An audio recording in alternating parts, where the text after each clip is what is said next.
Монгол басалт олон улсын зах зээл дээр гарах ямар төлөвлөгөө байна? Бас олон улсын санхүүжилтийн бас илүү юм мэдээлэлүүд байсан. Бидний одоо хэрэгжиж байгаа зөвхөн маань аваад чиглэл багтаа. Манай компани өнөөдөр хаана байна? Энд лөө яаж хүрэх вэ? Ямар хүмүүсийн тусламжтайгаар хүрэх вэ гэдэг дээр бол ер нь бид нараас маш их хамтын ажиллах хүсэж сонирхож хийж надаас ол ирсэн. Хамтарч ажилласан. Энэ төслийн үр дүнд яагаад маш их багтаа. Тэгээд мэдээж идеартыг тусламжтайгаар бид нар маш хязгаарч ер нь хийж чадахгүй хийхэд маш их өндөр зардал гарахаас ажлуудыг харин 3-4 жилийн дотор бол нэлээд сайн явуулж өндөр үр дүнд хүрч чадлаа гэж бол харсан.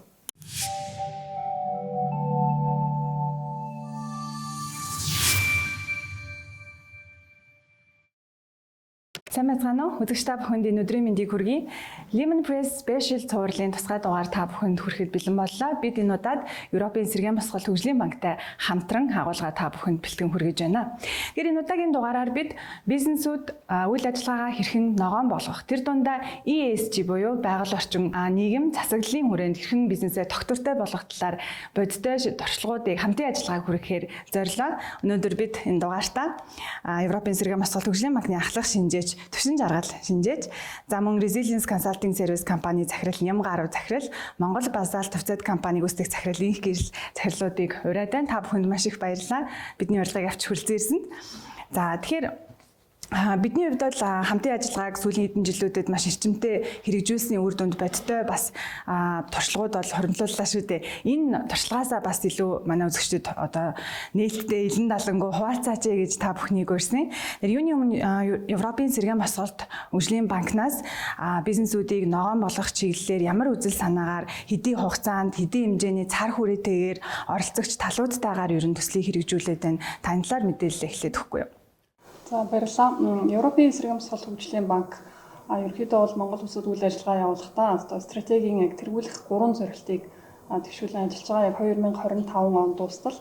Энэний хамгийн ихний нэг стратегийн тэргүүлэх үзүүлэлт нь болохоор бизнесүүдийг илүү ногоон шилжилт хийхэд нь дэмжлэг үзүүлнэ гэж байгаа. Энэ дээр нь бол одоо жишээлбэл одоо эрчим хүчний хэмнэлттэй эсвэл одоо хүлэмжийн хийгээ бууруулах эсвэл илүү одоо хэмнэлттэй одоо зардлаа хэмнэгч байдаг ч юм уу материалын хэмнэлт гэх мэтчлэн одоо иймэрхүү үр дүн гаргах тал дээр зөвлөх үйлчлэгээ бас илүү төлхөө дэмжиж ажилладаг гэсэн үг. Хоёр дахь зорилт нь болохоор одоо нийгмийн тэгш оролцоог дэмжинэ гэж байгаа. Энэ дээр нь бол одоо тодорхой сегментүүд одоо жишээлбэл хөдөө орон нутгийн бизнес, дээрээс нэмэгтэй удирдлагатай бизнес, одоо залуу бизнес гэх мэтчлэн ингээд ийм тодорхой одоо сегментүүдийг дэмжих, гуравт нь болохоор дижитал шилжилтийг дэмжих гэсэн ийм гол одоо стратегийн гол үзүүлэлтүүдийнхаа хүрээнд одоо бидний өнөөдрийн ярих гэж байгаа энэ байгаль орчин нийгмийн эдийн засгийн засаглалыг одоо тийм үнэлгээ хийх энэ төсөл маань ер нь хэрэгжсэн гэсэн үг. Энэ төслүүдийг хэрэгжихдээ бидний хувьд бол одоо бизнесүүдээ яаж дэмждэг вэ гэх юм бол жишээл одоо тодорхой шалгуурыг хангасан бизнесүүд одоо манайд жишээл ханддаг одоо ингээд энэ чиглэлээр бид нар одоо зөвлөх үйлчлэгээнд хамрагдъя гэх. Тэгэхээр тэр чиглэлээр нь үйл ажиллагаа явуулдаг зөвлөхүүдтэй бид нар холбож өгдөг. Тэгээд одоо холбогдсон зөвлөх одоо хамтран ажиллах компани хоёр маань ажиллаа эхлээд бидний зүгээс бол ямар дэмжлэг үзүүлэх вэ гэхэд бол зардал хуваалцах байдлаар одоо бид нар бизнесүүдэд дэмждэг. Энэ нь бол одоо бүсдгүү тусламжаар компанид очно гэсэн үг. Энэ яг ямар үндэслэлтэй энэ зардал хуваалцах одоо зарчмыг хэрэгждэг вэ гэх юм бол одоо тухайн компани ажлын тоо. Тэгээд жилийн борлуулалт гэх мэтчлэн энэ үзүүлэлтүүдээс нь хамаарат одоо илүү жижиг компаниудыг бид нар илүү одоо илүү өндөр грантаар одоо тэтгэлгээр дэмждэг гэсэн үг. Тийм байдлаар Монгол Базалт компани тухайд хувьцаат компани дотоодын хөрөнгийн биржид бүртгэлтэй нээлттэй компани шүү дээ. Энэ утгаараа Монголын хөрөнгийн биржээс ч гэсэн хэдэн жилийн өмнө байгаль орчин нийгэм одоо бид нар бонзын тайлагнал гэж ярьдаг тий тайлагналын системийг хэрэгжүүлээд ингээ компаниудаас шаардаад эхэлсэн. Яг энэ цаг үед Resilience Consulting Service компанитай бас хамтарч ажилласан байна. Та энэ хамтын ажиллагааны гол чиглэлүүд өргөөж нь юу байв? Яг ямар агуулгаар хамтарч ажиллаа үдийн хугацаанд гэх мэтчлэн мэдээлэлс өгөхгүй.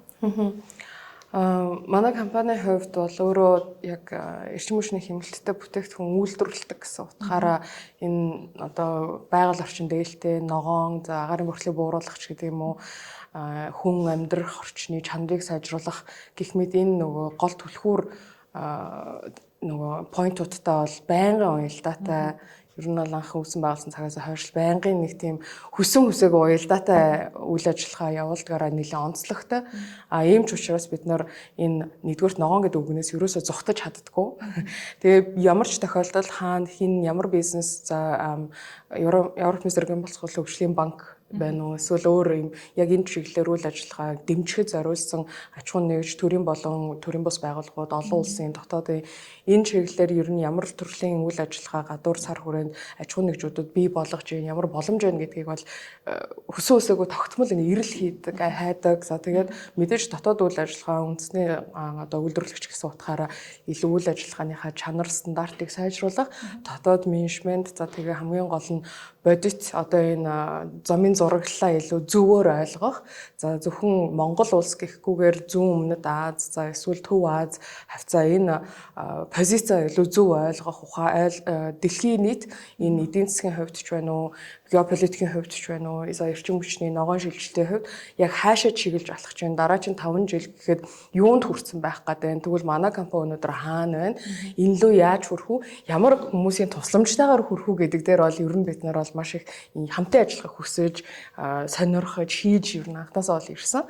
Тэр утгаараа бид нар нэмгаар захирлын консалтенси компанитай маш аз олж тааралтай. Тэгээд бид нарын нөгөө замын мөр ач холбогдол сонирхол санаа нөгөө маш их сайн уялдаад нийлээд тэгээд мэдээж EBRD-ийнхаа тусламжтайгаар бид нар маш хизээж ер нь хийж чадахгүй хийхэд маш бэрх маш өндөр зардал гарахаарээс ажлуудыг харин 3-4 жилийн дотор бол нэлээд сайн нуулж мундаг үр дүнд хүрч чадж байгаа гэж бол харсан. Яг энэ дотоодын зах зээлд байгаль орчин нийгэм цэцэрлэгийн чиглэлээр яг зөвлөгөө өгдөг компаниуд бол бас хоруу дарам цөөхөн байдаг шүү дээ. Энэ алгалт ч өөрөө шин таныг төсөл эхэлж байгаа хугацаанд ер нь тэр үед ямар хүлээлттэйсэн бол энэ хамтын ажиллагаанаас тий одоо ингээ харахад ямар бодиттой өөр өгөөж өөрчлөлтүүдийг авчирсан байгаа бол. За ер нь бол одоо 3-4 жилийн өмнө бол ESG гэдэг ойлголт, ESG буюу bonds гэдэг ойлголт маань монголчуудын хувьд хайрцангуй шинэ нэр томьёо байсан. Тэгээд одоо бол хайрцангуй одоо харахад одоо 3-4 жилийн дараа ингээ харахад энэ байгууллага болгон банкуд бүгд салбартаа л энэ бодлогын түвшинд яригдчихж байгаа асуудал бол эхэлсэн. Нэгсэндээ бид нөгөө санхүүгийнхаа бос эрсдлийг хэрхэн зөв удирдах вэ? Энэ дээр ялцчихгүй энэ бонзын шаардлагуудыг Монголд нэвтрүүлэх хэрэгтэй болтлоо.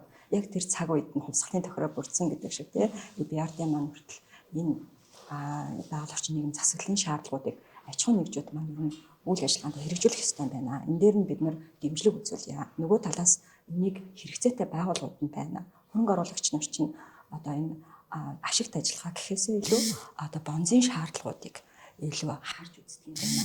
Энэ байгууллага үнэхээр доктортой үйл ажиллагаа явуулах хэсэг нь энэ бонзын шаардлагуудыг хэрхэн хэрэгжүүлээд тэрийг ил тод тайлгнаж байгаа хэсгээс нь маш их хамаарат. Энэ маань нэгсэндээ бизнесийн өрсөлдөгч чадрын шинэ хил болж гарч ирсэн. Тэр шинэ хилдэл одоо нөгөө компаниудаа сурах гэж ажилд нь бид нар хамтарч ингэ ажилласан. Энэ төсөл маань их үр дүнтэй байгаад бол маш их баяртай байгаа. Одоо би стандартууд дээр өөрчлөлт оруулаад одоо үйл ажиллагааны хувьд, системийн хувьд гэх мэт олон зүйлүүд дээр өөрчлөлт оруулах шаардлага гарч ирсэн баг. Яг энэ тал дээр ямар бодиттой өөрчлөлтүүд хийсэн бүр мэдрэгдэхүйц одоо анзаарэгдсэн бол тий санхүүгийн одоо тайлгналын бүтцээ өөрчилсөн юм уу? Аль эсвэл хүний нөөцийн бодлогоо өөрчилсөн юм уу? Тий энэ бол зөвхөн байгаль орчны асуудал биш байх гэж шүү дээ тий ногоон гэдэг энэ цар хүрээний тухайд.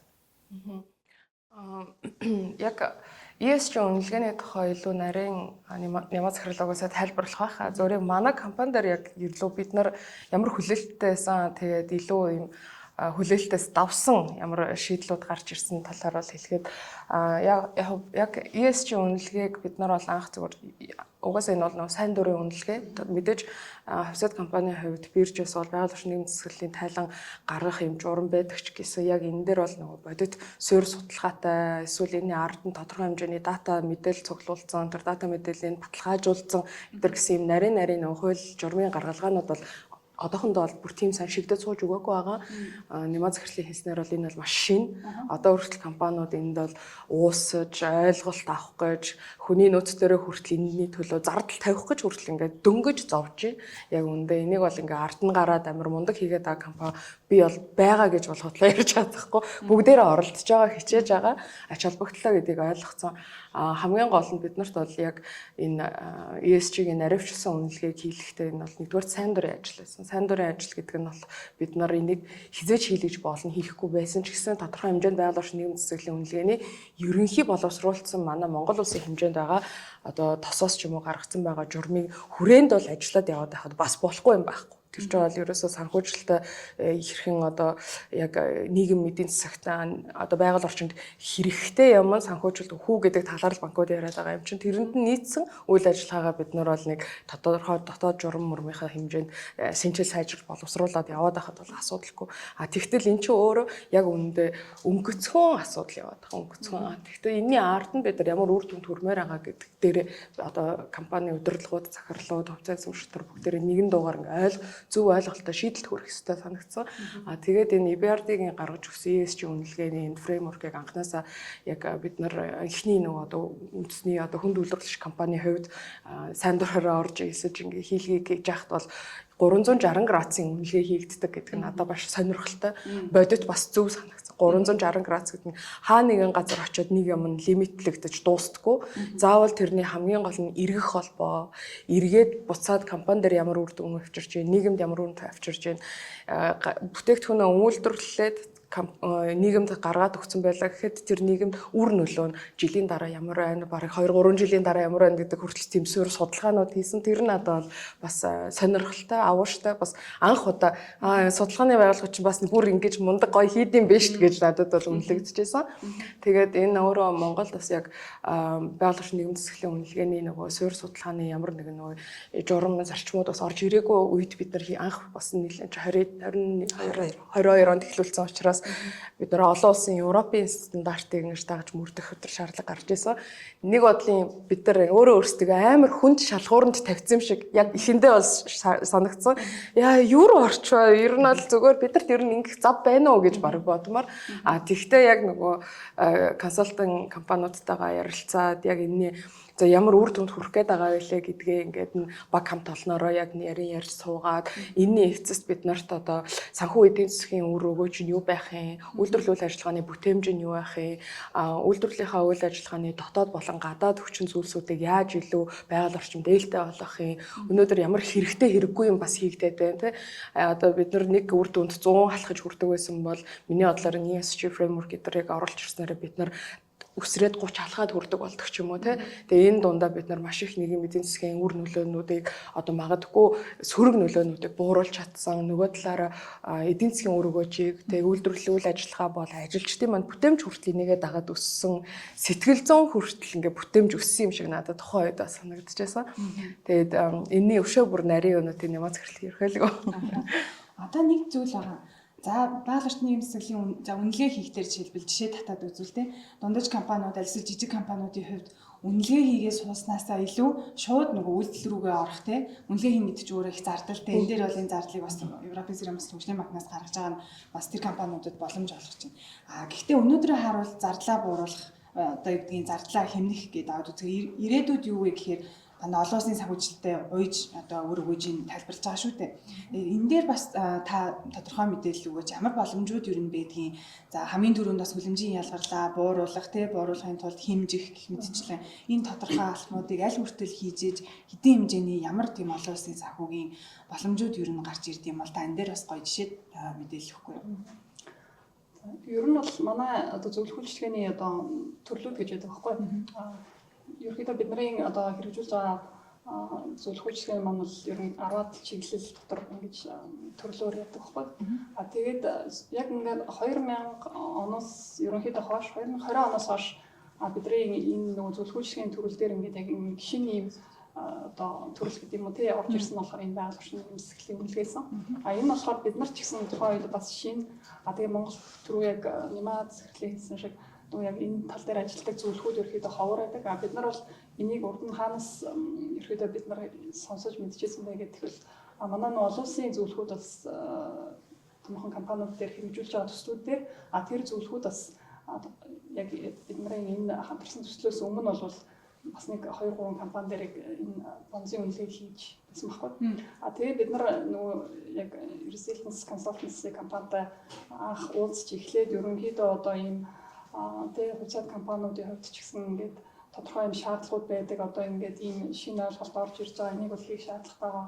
Ач холбогдол нь одоо зөвхөн одоо энэ байгаль орчин нийгэм засаглалынхаа хүрээнд төдийгүй одоо цаашлаад дотоодын болон олон улсын банк санхүүгийн байгууллагуудаас одоо хөрөнгө таталтын хүртэл илүү одоо нэмэлт одоо оноо гэдэг шиг тийм үр дүн үзүүлэх боломжтой юм гэж харж байгаа. Энэ дээр нь тийм учраас бидний одоо энийг яаж илүү үр дүнтэй болгох уу гэж ярьж байгаа үед бол яг манайд хандсан тийм компаниуд маань болохоор энэ үнэлгээг хийлгийа гэж хандчихсан.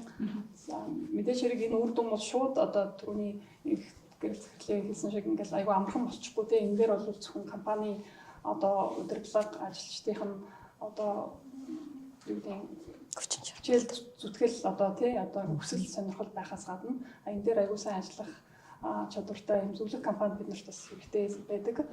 Дээрээс нь одоо манайх ингээд давхар орж ирснээр бол энэ компаниудын илүү өрсөлдөг чадрыг сайжруулж байгаа. Тэгээ зөвхөн Монгол улстай төдийгүй цаашлаад одоо бус нутаг руу бизнесээ тэлэхтэн ч гэсэн одоо энэ илүү их төхөн болж байгаа. Энэ дээрээс нь одоо санхүүгийн бус одоо тийм үр өгөөж одоо тухайн үедээ зардал гаргаад эднийх одоо ингээд энэ төслийг хэрэгжүүлээд байна шүү дээ.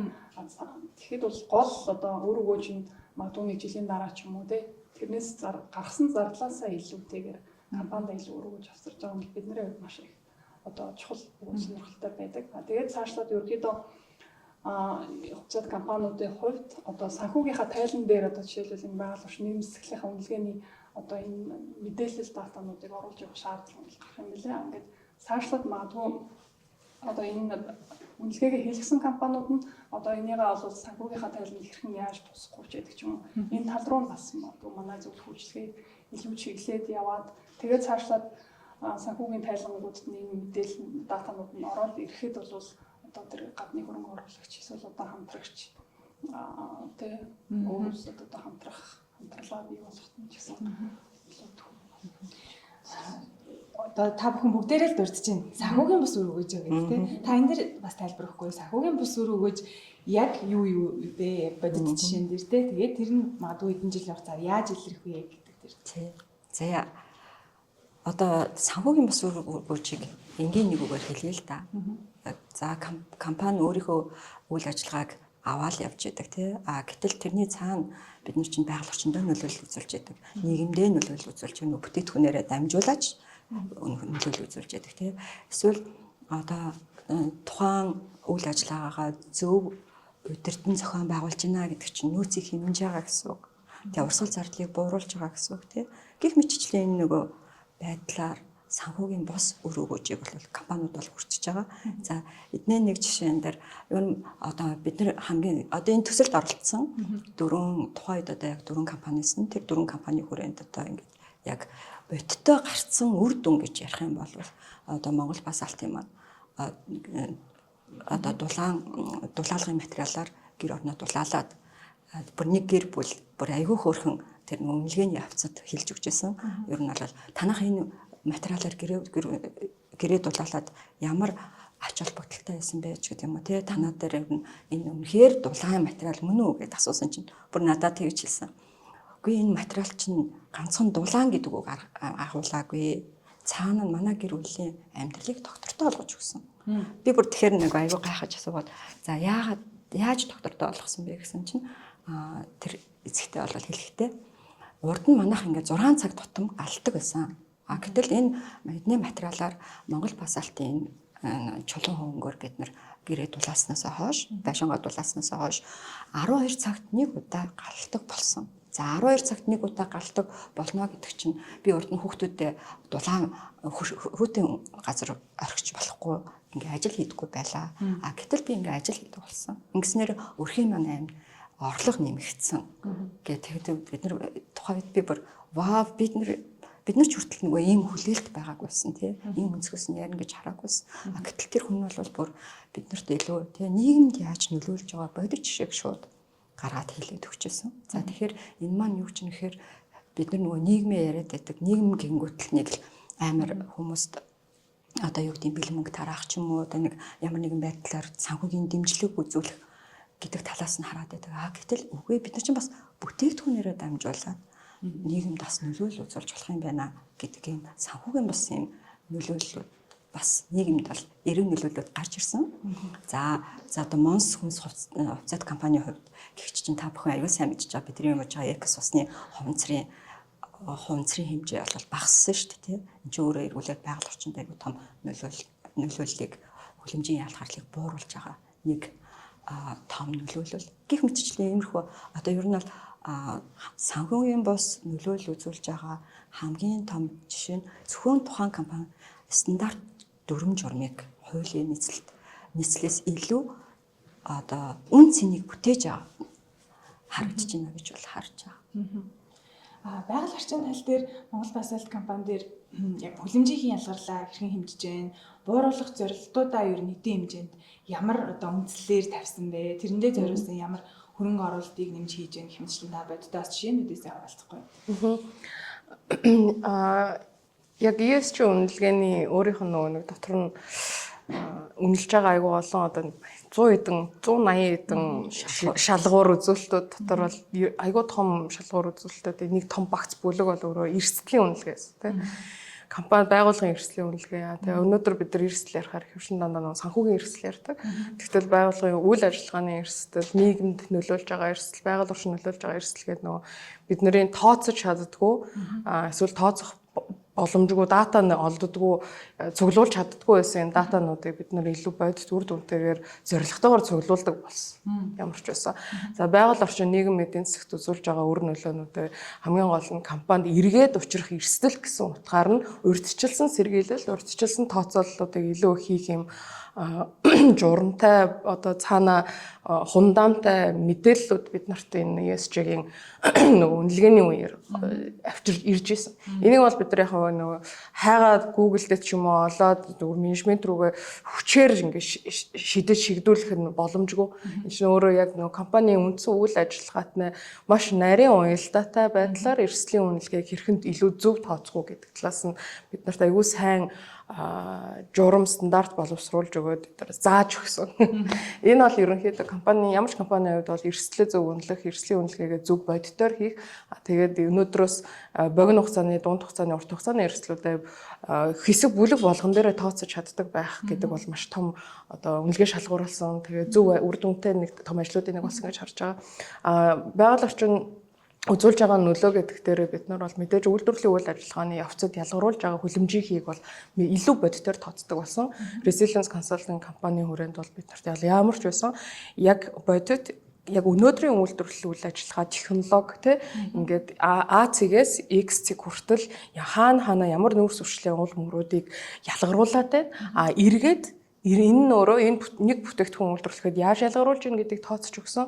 Нөгөө талаараа энэ бүтээгдэхүүн ч өөрөө эргээд нийгэмд гарахаараа хэрхэн нүүрс өвчлөлийн уул мөрийг бас хэмнэн чадчихээн гэдэг юм сонирхолтой нөгөө юм реверс тооцоонууд гаргаж өгчээсэн. Тэр нь бол надад тооцож өмнө үзэж байгаагүй маш тийм гоё шийдэл санагдсан. Мэдээж компанийн үйл ажиллагаа өдөрс маяг хүнд үйлдвэрлэл, металлургийн үйлдвэрлэлийн салбарын хувьд бол тий хайлах технологи эзэмшиж байна. За мэдээж коф том машин, хүнд машин механизм манайч бас өөрөө давхар өөрийн гэсэн уурхай ил хичнээн ил уурхай ч гэсэн уурхай үйл ажиллагаатай. Тэгэхээр энд бол нүүрс өвчлөлийн уул мөрүүд бол бүр тэг болно гэдэг асуудал бол Монголд бол бараг байхгүй тий. Тэгвэл тодорхой хэмжээнд бид нар олон улсын стандарт, дэлхийн яг манай үйлдвэртэй үйл ажиллагаатай адилхан стандартуудын хувьд тэднээс доогуур нүүрс өвчлөлийн уул мөр ялгаруулдаг байх юмсан. Энэ нь өөрөө цаана ямар ч шалгуур аль ч стандартаараа ногоон үйлдвэрлэл гэдгийг баталж чадах хэмжээнд ямар ч байсан бид нар датагаа авчирч тавих хэрэгтэй байна гэдэг дээр бол ойлголт төрсөн. Тэгээд нөгөө талаараа бид нар харин өөрсдөө нэлээ юм хүнд үйлдвэрлэлийн салбарт ажилладаг гэд бидний уул мөр өндөр хамгаалалттай гэж боддог байсан. Тооцоолж үзээгүй мөртлөө зүгээр автоматар. Тэгтэл яг энэ нөгөө ESG үнэлгээний хүрээнд бол манайх ер нь бол харьцангуй бага. яг хүнд үйлдвэрлэл ийм өндөр технологитой, ийм өндөр температур гаргаж байгаа үйлдвэрлэлийн хувьд бол хажууд нь бол харьцангуй ер нь маш хэмнэлт хийх боломжтой. Бүх нүүрс нүүдээ өшөө ингээд багсгацсан нэлээд сайн хэмнэлттэй явд юм байна гэдэг энэ ойлголтын дээр бид нар хүрээд бас нэлээд баярлсан. За тэгвэл бас эн чинь бүр нэг тийм хүнд үйлдвэр гэж нэрлээд байгаа боловч чинь бас ногоон үйлдвэрлэл гэж бид нар хажуугаар нь нэрлэж болох юм байна гэсэн бас нэг юм үр дүн төрсөн. Тэгтээ энэ үр дүнгуудээ өшөө илүү сайжруулахын тулд ямар одоо гаргалгаанууд дээр бид нар илүү их нарийн ажиллах хэрэгтэй юм те. Жишээлбэл эрчим хүчний сарын киловаттын зарцуулалтаа бид нэр дахиад 15-20% эрхжил гэхэд хэмнэх боломжтой юу, боломжгүй юу? Боломжтой байхын тулд ямар эдийн засгийн одоо зардлууд төсөөлөх ёстой болж байна. Энийг хаанаас ямар санхүүжилтээр хийлгэх үү? Эсвэл нөгөө талдаа бид нар эндээсээ эрчим хүч юм уу те энэ нөгөө юунаас хэмнсэн энэ хэмнэлтүүдэд эргүүлээд ажилчдын юм уу компани нийгмийн одоо дотоод халамжийг сайжруулах зорилгоор хэрхэн одоо энэ нөгөө зардлын төлөвлөлтүүдэд бас хуваарлах боломжтой бай гэд нөгөө жоохон цогцоор нь илүү тийм хардаг болж эхэлсэн л дээ. Тэгээд бид нар бол яг ямар ч байсан өнөөдрийн хэмжээнд бол зорилттой байсан эрчим хүчнийхээ хэрэглээг өнгөрс 22 оноос хойш өнөөдрийг хүртэл бол 35% бол хэмнэсэн байгаа. Нэлээд өндөр хэмнэлт. Яг гадны зөвлөх үйлчлэгээний инженерээр ирэхээр бид нар дээр бол маш их энэ дээр бас тусалж өгдөг. Тэгээд тэдний нэг зөвлөдөг юм нарны панел тавьчаач гэдэг байхгүй юу. Тэгээд мэдээж энэ бол нөгөө айгуу тренд болсон зөв сэдв мөн боловч яг манай хүнд үйлдвэрлэлийн салбарт нарны панел бол одоохондоо жоохон нөгөө хүчин чадлыг дийлэхгүй. Тэгтээ яг зүгээр гоё харагдвал хүүднээс бол тавьж өгөх болно л доо. Тэгтээ нөгөө одоо яг үйлдвэрлэл ажиллагаан дээр бол тэр засмаа яг ийм салбарт бол бид нар яг бодит байхаар айгүй чухал. Тэрнээс тренд бас хамаагүй хөөж болохгүй. Тийм болохоор яг л бодитоор юу өнөөдөр нийцж байна. Өнөөдрийн нэг төр гаргасан зардлаар бид нар ирээдүйд ямар илүү бүтээмж авчрах боломжтой байна гэдэг талаас л байнгын шийдвэрүүдээ гаргаж явахгүй бол яг нөгөө нийгэм ингэж харж байгаа хүмүүс ийм юмд дуртай гэсэн байдлаас нь бас ерөөсөө тэгж хандаж болохгүй гэдгийг бол бид нар бас нэлээд сайн ойлгож байгаа. Тэгээд яг ямар ч байсан олон улсын хэмжээнд бидний нүүрс хүчлийн явуул мөр бол хамгийн багтаа бас орж байгаа гэдэгтэр бол нэлээд баярлалаа. Тэгээ одоо өнөөдөр анх ESG орж ирж яхад манайх чинь 1.5 тонны үйлдвэр байсан, хүчин чадалтай байсан. Тэгээд энэ юугаа хэрэгжүүлээд одоо нөгөө гол богино болон урт хугацааны зорилтуудаа тавьж ажилласны дараа өнөөдөр ингээ 3 жилийн дараа гэхэд 2 дахин хүчин чадлаа нэмэгдүүлсэн. 2 дахин нэмэгдүүлнэ гэдэг чинь бүтээмж өөрөө шууд 50% өсөж байгаа шинж.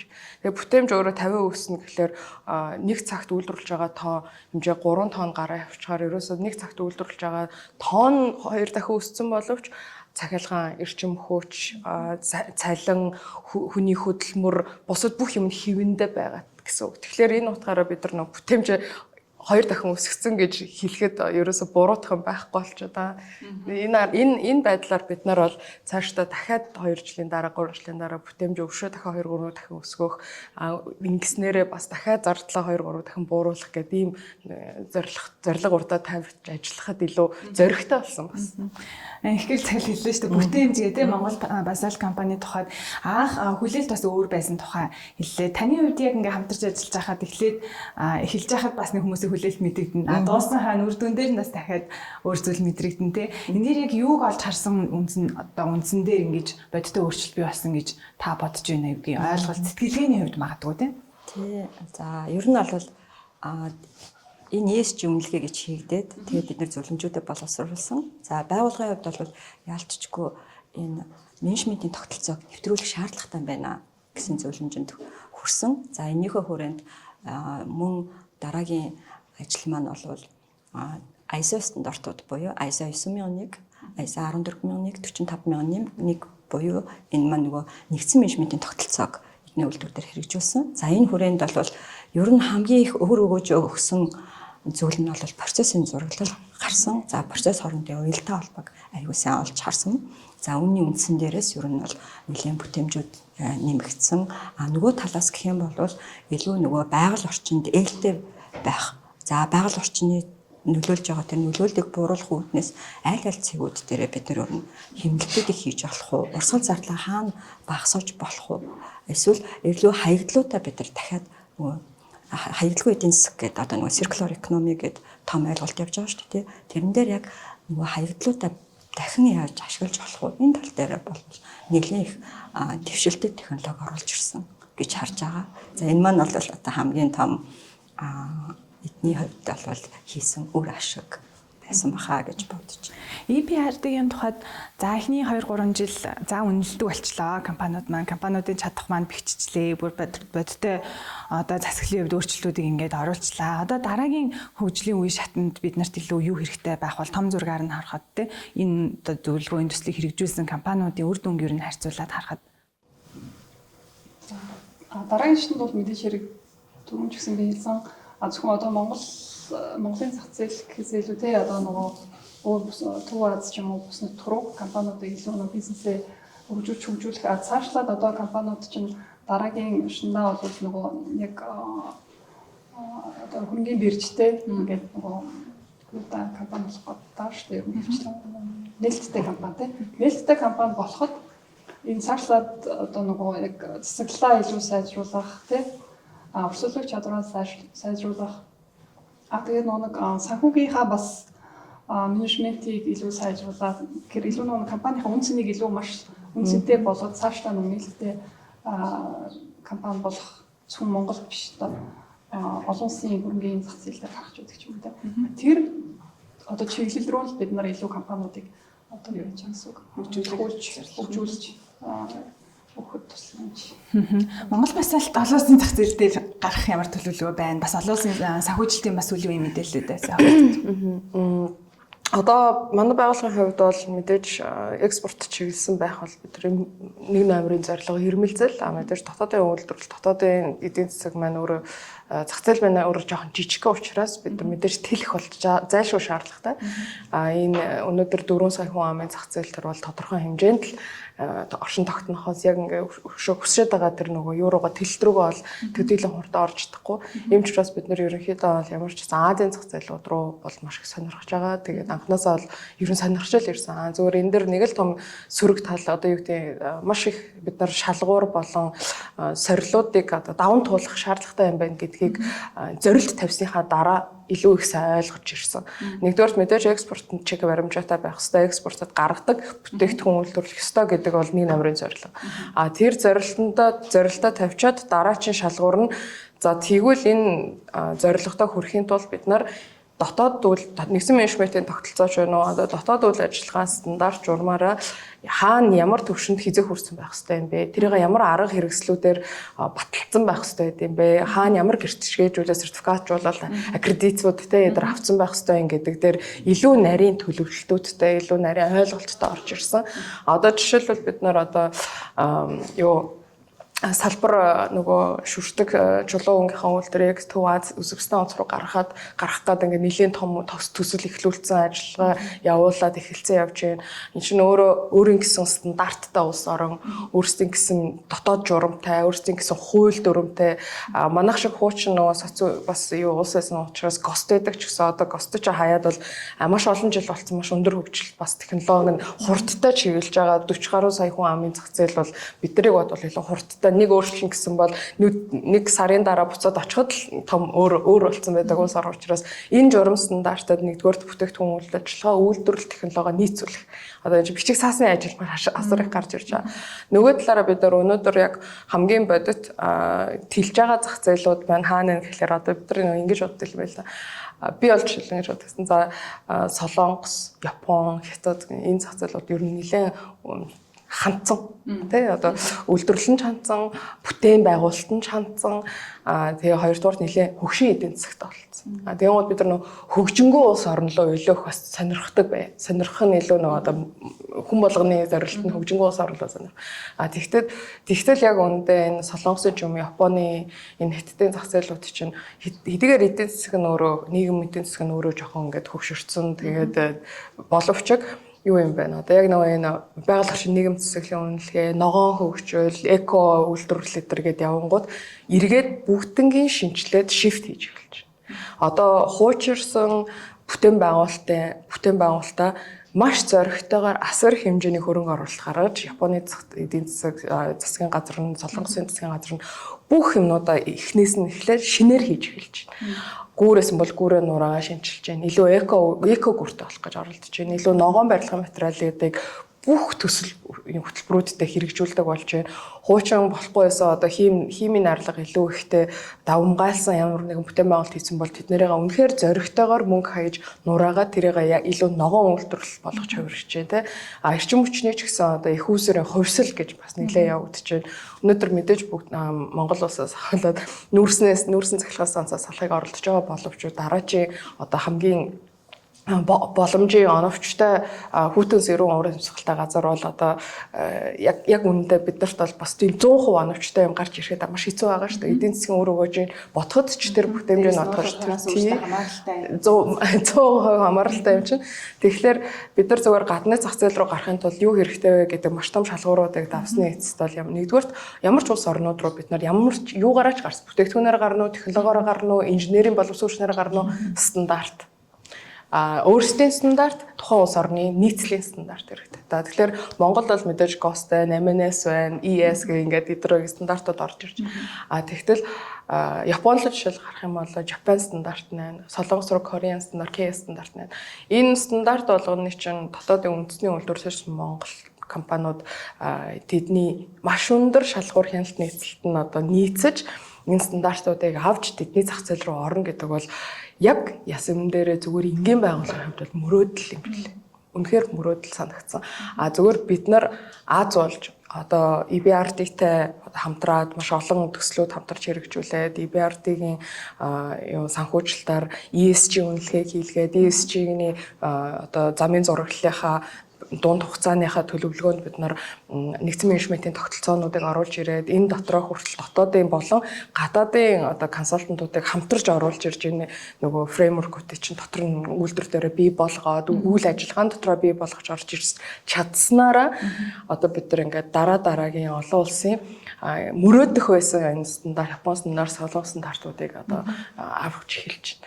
Ингээд аваад нэгэн стандартыг аваад эхэлсэн байгаа тохиолдолд зах зээл нь бол бидэрт нээлттэй, шууд нээлттэй. Тэгэхээр бид нар Монгол компаниуд маань ч гэсэн ер нь энэ талаас нь зөв ойлголттой яг хүрэх ёстой үр дүнгээ бодитоор үнэлээд энэ дээр хэрхэн яаж хамтарч ажиллах боломжтой дотоод болон гадаад консалтинг компаниуд байдгийг мэдээж EBRD шиг иймэрхүү төслөө санхүүжилтийн хүрээнд хүртэл дэмжих төслүүд байдаг гэдэг дээр нарийн одоо сайн судалжтай мэдээллийн маш ойрхон хүртээмжтэй байдалтай байгаад ажиллах юм бол одоо ямарсан бид нар бол 10% гарах ёстой байсан зардлынхаа 10% зардлаар өнөөдрийн түвшинд хүрсэн гэж харж байгаа энэ үйл ажиллагаануудын хамтын ажиллагааны үр дүнд бол ямар ч байсан. Том сонсогч шүү. Яг цаана том. Тийм.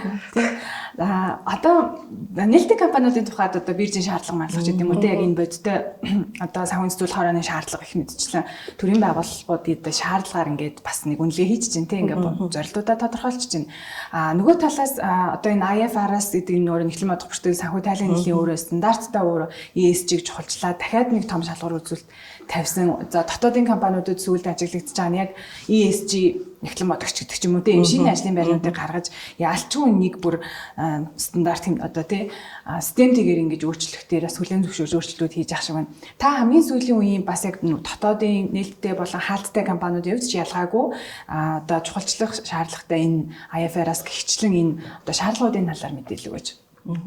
За шаардлагуудын талаар гэвэл угаасаа одоо бид нар нөгөө Монгол улсын хэмжээнд гэх юм бол доктортой санхүүжилтийн холбооноос гаргасан ESG өдөртөмж гэж байгаа. За тэрний шаардлагуудыг биелүүлж байхад болвол компаниудын хувьд болж байна. Гэтэл бид нар одоо манай Монгол улс чинь дараагийн нэг том Европын холбооны орчин олон улсад бүтээгдэхүүнээ гаргах зах зээл маань өөрөө Европын холбоо болж байна. Тэрний салбар нь юу яг гэхээр ноос ноолоор хөдөө аж ахуй.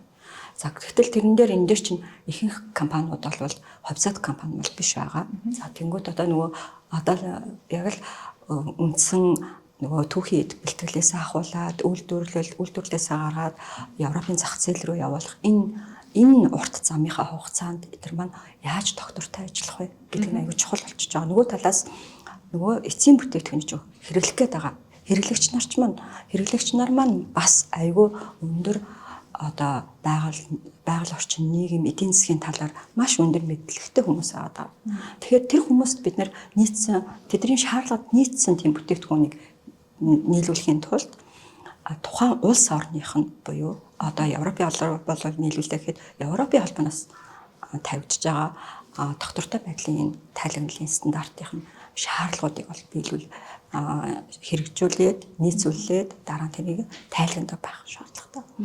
За тэгвэл энэ дээр Европын холбоо бол илүү ESRS буюу энэ доктортой байдлын тайлагналынхаа шаардлагуудыг бол шаардаад эхэлчихэж байгаа. За тэгэхээр Монголын ноос ноолорын компаниуд болвол ялцчихгүй илүү Европын холбооны тайлагналын дагуу тайлагналаад гараад явах нь чухал болчиход байгаа.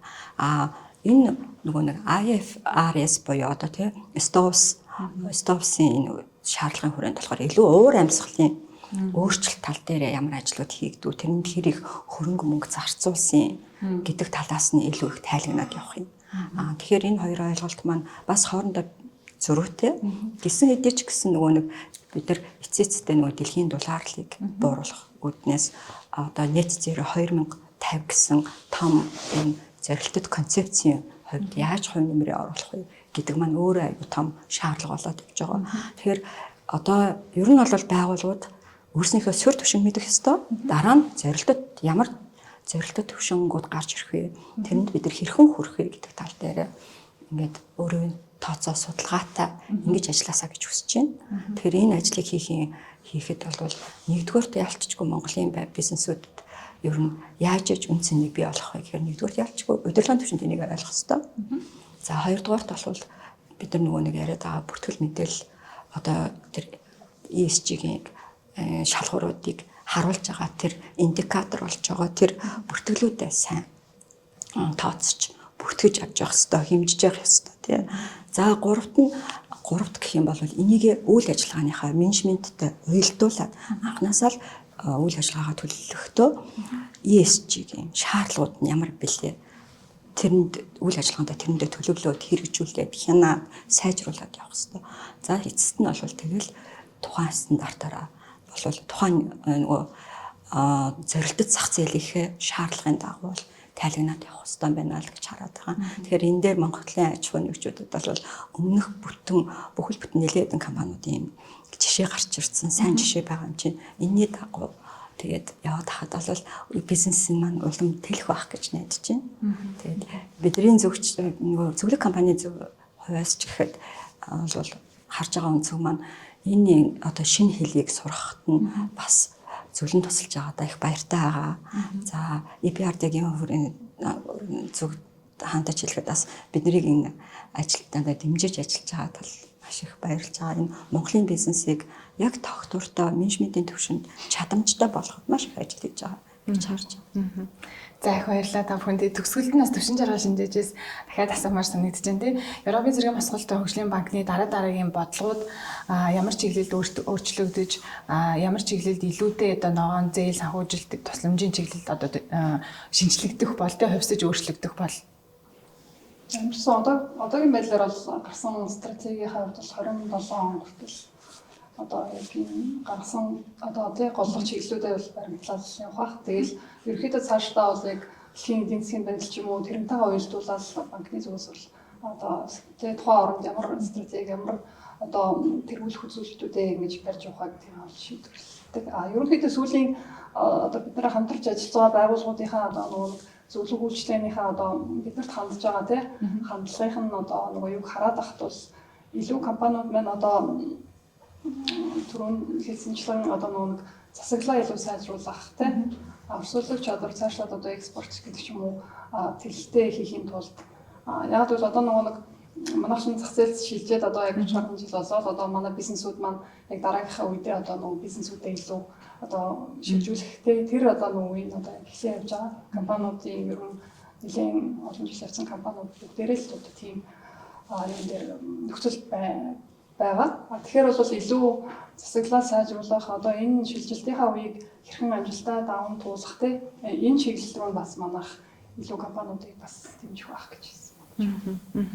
За та бүхэнд маш их баярлалаа. Цаг гарган бидний урилгыг хүлээн авч энэхүү хамтын ажиллагааны үр дүнд ямар ерөн туршлага бий болсон талаар үзэгчдэд бас бусад компаниудад туршлага мэдээлэл хуваалцсанд маш их баярлалаа.